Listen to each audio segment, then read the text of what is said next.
अस्सलाम वालेकुम दोस्तों, क्या हाल है? खैरियत से? ये वीडियो देखो। चलो बेटा, आप लोग अभी तक तैयार नहीं हुए? राबिया आंटी के घर जाना है। मामा क्या करना है उनके घर जाकर? क्या मतलब? जब मैं आपको तैयार रहने का कहकर गई थी तो आपको तैयार ही रहना चाहिए था। हमें मत लेके जाया करें उनके घर। जी बहुत गंदा घर है उनका। ऐसा लगता है उन्होंने कभी सफाई ही नहीं की।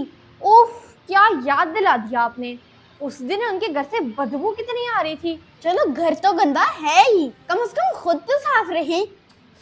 मुझे तो सोच कर ही घिन आती है। पता नहीं पिछली बार आप कैसे बैठी थी वहाँ। मामा एक बात मुझे समझ नहीं आती, आप क्यों मिलती हैं राबिया आंटी से? क्योंकि वो मिलने के काबिल है। और कब से आप दोनों बोले ही जा रहे हो। आज सुबह नाश्ते में आप दोनों को कौवा तो नहीं खिलाया था मैंने, मुसलसल बोले ही जा रहे हो। हद होती है बदतमीजी की। पता है मैं क्यों जाती हूँ उनके घर? मामा मैं यही तो जानना चाहती हूँ। खुद तो आप जाती हैं, लेकिन हमें क्यों लेके जाती हैं? नहीं जाना तो मत जाओ। आइंदा मैं आप दोनों को कहीं लेकर नहीं जाऊंगी। मामा तो बेचारी नाराज हो गई। ये सब आपके काम है। मेरे काम है? वाह, खुद बुराइयां शुरू की हैं आपने। ऐसे कामों में तो आप मेरा बहुत साथ देती हो, बातों में आ जाती हूँ मैं आपकी। चलो अब लड़ाई छोड़ो, हम लोग मामा को तो मनाएं। मामा प्लीज आप हमसे नाराज मत हो। जी मामा, आप बड़ी हैं और हमारी माँ हैं। हमारे लिए क्या बेहतर है आप ही बेहतर जानती हैं। पहले एक कप चाय पिलाओ, फिर बताती हूँ।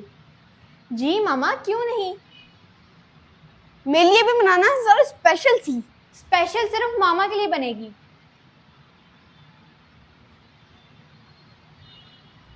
ये ले मामा, मैंने आपके लिए बहुत दिल से चाय बनाई है। और मेरे लिए ना थोड़े से बिस्किट भी ले आओ। आपके होते हुए कोई बिस्किट बच सकता है? अब रात को बाबा आएंगे तो बाबा के साथ जाके ले आना। चलो खाली चाय ही मुझे पकड़ा दो। अच्छा मामा, अब आप बता दें कि आप राबिया आंटी से मिलती ही क्यों हैं? मेरे बच्चों, राबिया आंटी का इखलाक और मिजाज काबिल तारीफ है। वो गरीब ज़रूर हैं, लेकिन मुसीबत में सबसे पहले वही काम आती हैं। और वो हमदर्द और एहसास करने वाली भी हैं। लेकिन मामा मुझे बस उनका घर पसंद नहीं आया। बेटा, आप दोनों ने उनका कच्चा मकान तो देख लिया, लेकिन उनका खलूस नहीं देख पाए। मामा ये कायम तापी ने कहा था कि उनका घर गंदा और बदबू वाला है, वरना मुझे तो ऐसा बिल्कुल नहीं लगा। मोहम्मद शहीर, आप कितने तेज हो, सारी बातें मुझ पर डाल देते हो और खुद अच्छे बन जाते हो, क्योंकि बड़े बहन भाई हर बात के जिम्मेदार होते हैं। लेकिन मामा आप हमें ही क्यों लेके जाती हैं? आप और बाबा भी तो जा सकते हैं। आप दोनों को इसलिए लेकर जाती हूँ ताकि आप देखो और महसूस कर सको कि वो कम वसाइल में भी कितने खुश हैं। और मेहमानों के आने से तो उनके माथे पे शिकन तक नहीं आती। वाकई मामा, ये बात तो हमने सोची ही नहीं। आप सही कह रही हैं, किसी की गरीबी को कमजोरी नहीं समझना चाहिए। जी, हो सकता है वो आपसे बेहतर अमाल और इखलाक का मालिक हो। याद रखो मेरे बच्चों, किसी भी इंसान की पहचान उसके घर के छोटे या बड़े होने से नहीं होती, बल्कि उसकी शख्सियत की वजह से होती है। जी मामा, कभी भी किसी किताब को उसके कवर से जज नहीं करना चाहिए। किसी इंसान की गरीबी को उसके इखलाक के साथ मत तोले। क्या पता वो अपने रब के कितने करीब हो।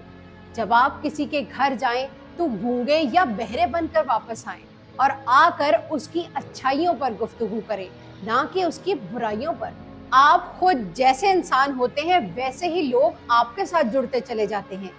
इसीलिए बेहतर इंसान बने ताकि बेहतर लोग आपके साथ जुड़ते जाएं। आपकी पहचान आपके अल्फाज, आपके अमाल और आपके इखलाक में छुपी है।